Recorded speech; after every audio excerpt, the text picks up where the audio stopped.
Selamat datang kembali. Minggu lalu kan kita udah bahas tuh soal Lord Kelvin dan hitungan usia buminya. Mentok di 20 sampai 400 juta tahun ya. Betul, angka yang bikin pusing para geolog dan biolog waktu itu. Jauh banget dari yang mereka butuhkan. Nah, hari ini kita lanjut nih.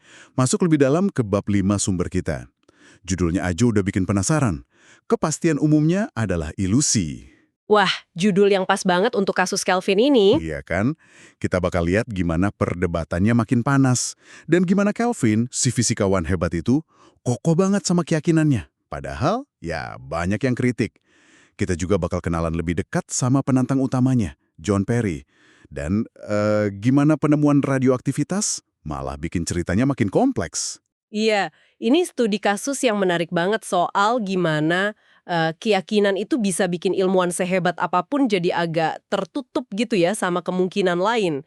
Argumen Perry nanti kita lihat itu nusuk banget ke asumsi Kelvin, dan kita bakal ungkap kalau sebenarnya kesalahan Kelvin itu lebih dalam dari sekedar, oh dia belum tahu radioaktivitas. Jadi judul bab itu kepastian umumnya adalah ilusi. Wah, kena banget. Oke. Mari kita mulai deh. Jadi setelah hitungan Kelvin keluar, kritik mulai bermunculan kan? Ada Thomas Huxley, bulldognya Darwin. Iya. Dia coba bela para ahli geologi. Betul. Meskipun argumennya nggak langsung bikin Kelvin tumbang, tapi Huxley nunjukin satu titik lemah. Dia bilang, asumsi Kelvin soal bagian dalam bumi itu, mungkin nggak sepenuhnya benar. Dia nyindir gitu. Matematikanya Kelvin sih oke, tapi kalau premisnya salah, ya gimana dong? Semacam peringatan awal soal bahaya terlalu yakin gitu ya. Tepat sekali. Tapi tantangan yang paling paling mengena itu datang dari seorang insinyur, namanya John Perry. Oh, seorang insinyur. Menarik. Kenapa argumen dia dianggap lebih telak? Karena Perry nggak cuma nyerang hasilnya, dia bongkar fondasinya, asumsi dasarnya. Kelvin kan mikir gini, konduktivitas termal bumi, kemampuan bumi menghantar panas itu ya gitu-gitu aja, seragam dari kerak sampai inti. Oke, itu asumsi krusial ya buat model pendinginannya. Banget. Nah, Perry datang dan bilang, tunggu dulu, gimana kalau bagian dalam bumi itu justru panasnya lebih gampang pindah, lebih konduktif? Gimana caranya dia bisa bilang gitu? Apa ada bukti? Atau tekanannya tinggi? Atau, nah ini poin kuncinya, mungkin ada cara lain panas pindah selain cuma merambat pelan-pelan lewat konduksi. Dia usulkan konveksi, pergerakan material panasnya itu sendiri. Kayak air di panci kalau lagi direbus gitu. Air panas naik, yang dingin turun. Panasnya tercepat karena ada aliran massa. Oke. Jadi kalau ada konveksi atau bagian dalamnya lebih gampang menghantar panas, Nah, itu dia. Panas dari inti bumi bisa kabur ke permukaan jauh lebih efisien. artinya, Artinya, untuk sampai ke kondisi suhu yang kita amati sekarang, bumi butuh waktu pendinginan yang jauh lebih lama daripada hitungan Kelvin, bisa miliaran tahun. wah, Perry nunjukin, dengan asumsi konveksi atau konduktivitas yang beda aja, angka miliaran tahun itu gampang dicapai. Pas kan sama maunya geolog dan biolog, jadi tujuan Perry itu bukan bilang Kelvin salah mutlak, tapi lebih kayak, Pak Kelvin, kepastian Anda ini goyah loh, kita kan nggak tahu persis dalaman bumi kayak apa. Dia nantang ilusi kepastiannya Kelvin. menarik sekali. Tapi Kelvin kan terkenal jago eksperimen. Gimana dia nanggepin tantangan semendasar ini dari Perry? Apa dia jadi ragu? Justru enggak. Ini dia uniknya Kelvin. Dia nggak diem aja. Langsung dia sama rekannya masuk lab, ngukur konduktivitas macam-macam batuan di suhu tinggi. Oh, dia uji langsung ya? Terus hasilnya? Hasilnya, ironisnya, malah kayak mendukung dia. Konduktivitas batuan itu ternyata nggak naik-naik amat di suhu tinggi. Malah ada yang agak turun. Buat Kelvin, ini kayak bukti telak kalau Perry salah. Dia merasa, wah menang nih. Ditambah lagi, kalau nggak salah ingat, ada ahli geologi Amerika, Clarence King ya, yang malah bikin hitungan usia bumi jadi lebih muda lagi. Cuma 24 juta tahun. Betul, Kelvin senang banget ngutip King. Merasa dapat dukungan dari kubu geologi sendiri kan. Tapi si Perry ini, wah alot orangnya. Dia nggak nyerah. Enggak, dia balas lagi. Dia bilang, oke, eksperimen Kelvin dan hitungan King itu tetap aja nganggap buminya padat semua, nggak ada gerakan massa di dalam, nggak ada konveksi, eksperimen batu di lab ya beda sama kondisi mantel bumi yang panas dan mungkin cair sebagian kan. Perry kekeh, kalau ada konveksi besar-besaran, hitungan Kelvin nggak berlaku. Usia tua bumi sangat mungkin. Jadi ini kayak pertarungan model ya. Model Kelvin yang rapi tapi kaku, lawan Perry yang bilang, kita nggak tahu pasti, ada kemungkinan lain. Persis, kepastian matematis Kelvin lawan pengakuan Perry soal ketidakpastian kondisi interior bumi. Oke. Terus muncullah game changer yang sering disebut-sebut, penemuan radioaktivitas. Becquerel tahun 1896, terus Curie dan Laborde nunjukin kalau ini menghasilkan panas. Ini pasti langsung mengubah segalanya dong. Iya, penemuan ini disambut meriah, terutama sama geolog dan biolog. Logikanya kan kelihatan jelas banget ya.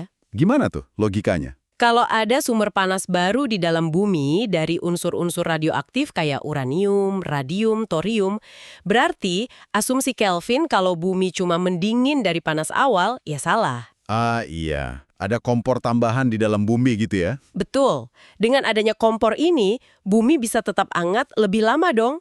Jadi ya usianya bisa jauh lebih tua dari hitungan Kelvin. Kelihatannya masalah selesai. Saya ingat cerita soal Ernest Rutherford, bapak fisika nuklir itu. Dia ketemu ahli geologi, bawa batu uranium gitu, terus santai bilang, ini umurnya 700 juta tahun. Ya, angka yang gila banget waktu itu kan. Dan metode penanggalan radioaktif ini, ya akhirnya jadi standar emas untuk usia batuan dan bumi.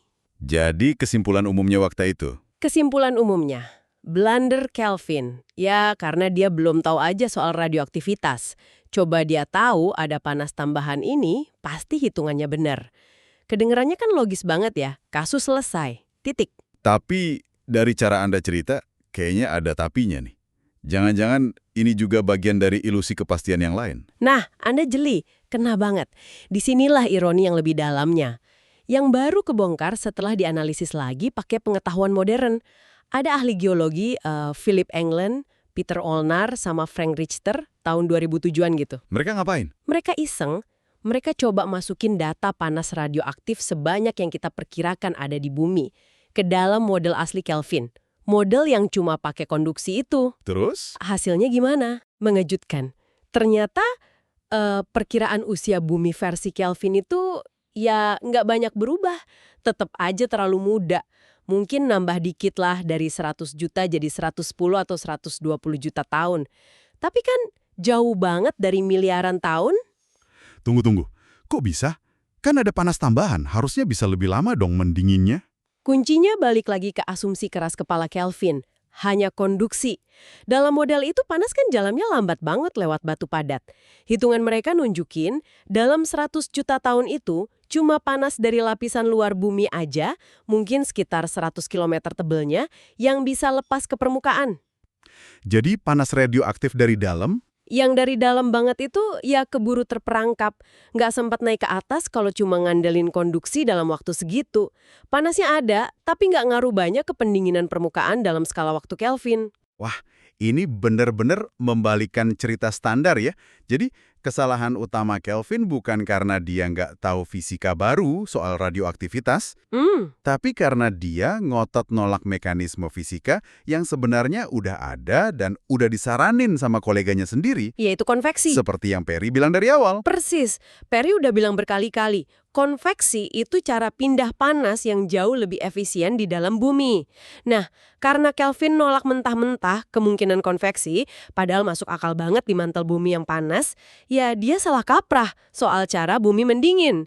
Itulah blunder fundamentalnya, penolakannya pada kemungkinan lain, pada ketidakpastian. Gila, ini benar-benar balik lagi ke judul bab itu ya, kepastian umumnya adalah ilusi. Pertanyaan besarnya jadi, kenapa sih ilmuwan sekelas Kelvin bisa seyakin itu sama sesuatu yang ternyata salah besar? Apa yang bikin dia kebal kritik gitu? Nah, sumber kita coba bahas beberapa kemungkinan dari sisi psikologis.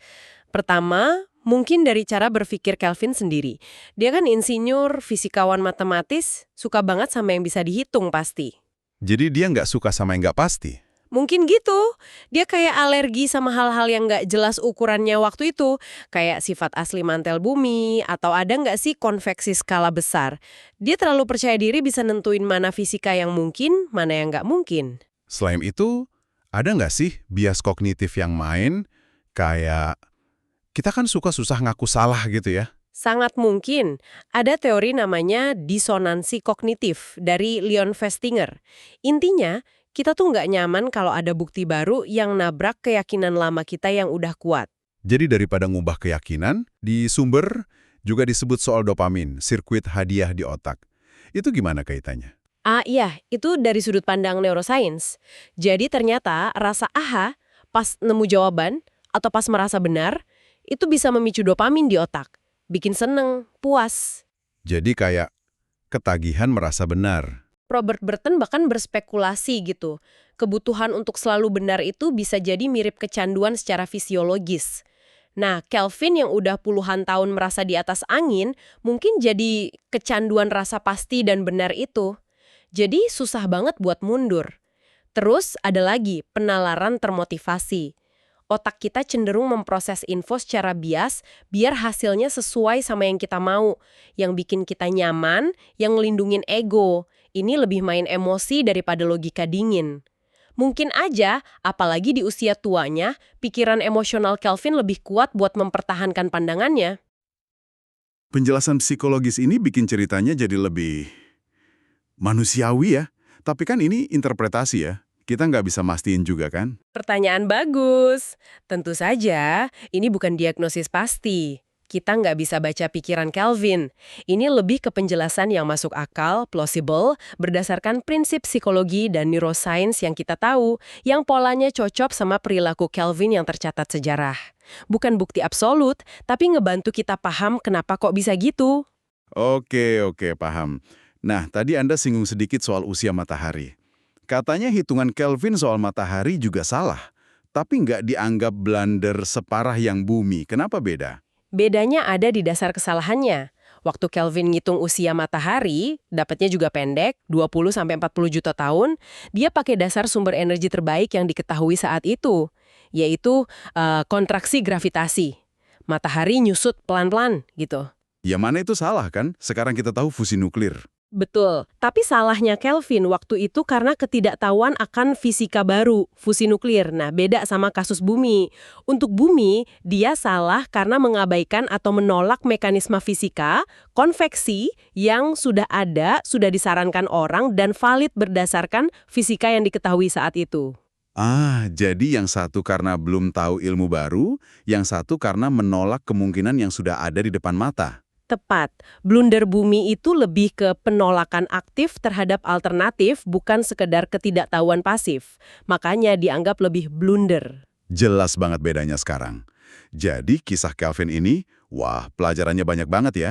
Bukan cuma soal sejarah sains, tapi soal gimana sains bekerja dan ya sifat manusia juga. Kepastian itu bisa jadi ilusi yang kuat banget, bahkan buat orang sepintar Kelvin. Dia terlalu terpaku sama modelnya yang elegan, yang bisa dihitung, sampai lupa sama kerumitan dan ketidakpastian dunia nyata di bawah sana. Dan peran John Perry jadi penting banget ya di sini. Dia kayak mewakili suara keraguan yang sehat. Pengakuan kalau kita nggak tahu semuanya. Betul. Dia nunjukin kalau model bagus di kertas itu belum tentu realita. Kalau asumsinya goyah. Radioaktivitas memang penting, ngasih panas tambahan dan alat ukur usia yang akurat. Tapi akar masalah Kelvin ya di penolakannya sama konveksi itu. Ilusi kepastian yang bikin dia nggak lihat kemungkinan lain. Ini jadi pengingat kuat buat kita semua ya, Anda para pendengar, bahwa sains itu maju nggak cuma karena nemu hal baru yang hebat, tapi juga karena berani ngaku salah, berani nanya ulang asumsi paling dasar, dan terbuka sama keraguan. Rasa pasti emang enak sih, nyaman. Tapi seringnya justru keraguan yang mendorong kita maju. Benar sekali. Nah, sebagai penutup nih, coba kita tarik lebih jauh lagi. Kisah Kelvin kan soal ketidakpastian di dalam bumi, tapi fisika modern, terutama kosmologi, malah ngasih gagasan yang lebih gila lagi. Gimana tuh? Gimana kalau beberapa konstanta alam semesta yang kita anggap pasti, itu sebenarnya cuma ya kebetulan aja di alam semesta kita. Di antara mungkin banyak alam semesta lain. Misalnya nilai konstanta kosmologis. Wah, Kalau beneran gitu, seberapa dalam sih kepastian yang benar-benar bisa kita klaim soal pemahaman kita tentang alam semesta, bahkan dengan semua ilmu canggih kita sekarang? Nah, itu bahan renungan buat Anda bawa pulang. pemikiran yang menarik sekali untuk menutup diskusi kita. Terima kasih banyak sudah berbagi pandangan mendalam ini. Sama-sama. Dan terima kasih untuk Anda para pendengar yang sudah menyimak. Sampai jumpa di pembahasan mendalam berikutnya.